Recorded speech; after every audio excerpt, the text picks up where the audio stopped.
Hey YouTube, Silence here with Airsoft Team OSMD, and I decided for this channel that I'm going to go kind of a different direction than what I've been doing. So you're going to see a lot of new types of videos coming out, probably about twice a week as I've been uploading so far. And one of the videos that I want to start touching on is tactics in Airsoft. So this video is just going to be me talking, basically, maybe with a visual aid or two, so you guys can kind of understand where I'm coming from. But this video is going to be on learning to retreat. So one of the tactics that I personally struggle with is retreating. And you may think, well, why would I want to retreat if I'm playing, whether it's for real in a battle or in Airsoft? Well, retreating is very good for a number of reasons. What I'm going to show you is actually something that I experienced in one of my videos after I was watching it, and I thought, man, if I had just retreated there, it would have been a whole lot harder for the enemy to win. So it was a recent video I did where myself, which I'll be a circle colored in, and one of my friends, who will also be a circle colored in, we're defending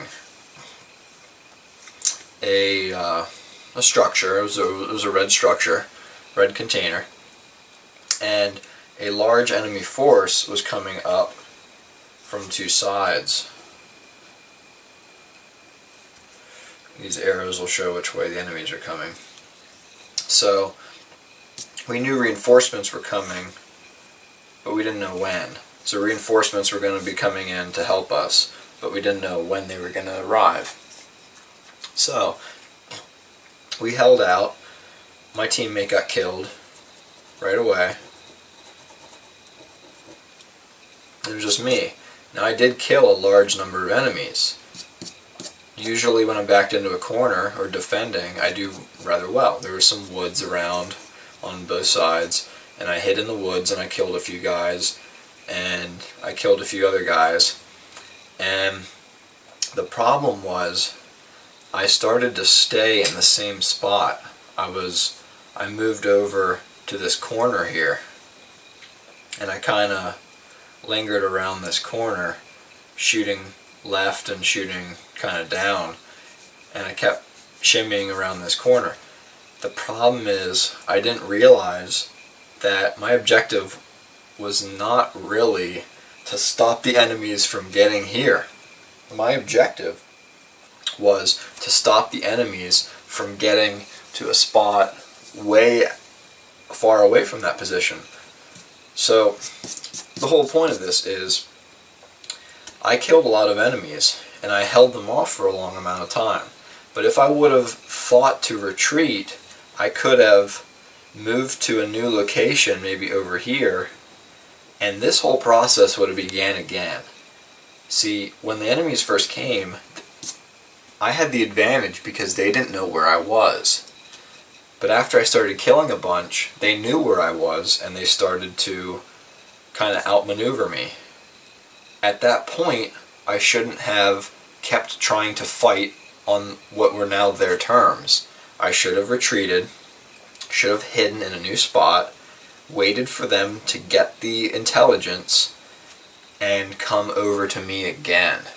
And had I done that, we did win this game, but even if they would have had an infinite number of players and they kept pushing, had I retreated and hid again, or moved out of where they knew I was and moved into the unknown, aka retreated, they wouldn't have had an easy time at all, even if they had continued the fight. So that's kind of what I'm getting at.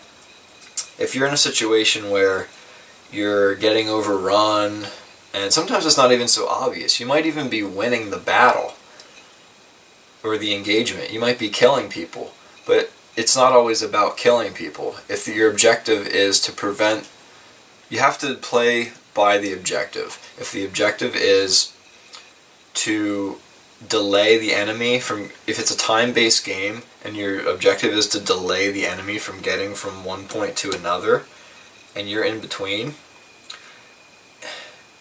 basically you want to keep the element of surprise as long as you can. And if you stay in one spot too long and you give up that element of surprise, you may want to consider retreating just a little bit and getting that edge back, being able to be invisible again.